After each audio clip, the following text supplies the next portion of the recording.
Hello guys, for this video guys. Kung magiging pangulo daw ako, ah, kung magiging pangulo ako, ano ang gagawin ko sa Pilipinas? Ano ang gagawin ko sa Pilipinas?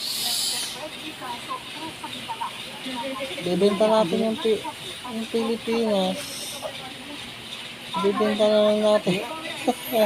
O kung magiging pangulo, ibebenta na lang natin yung Pilipinas. Okay na yun.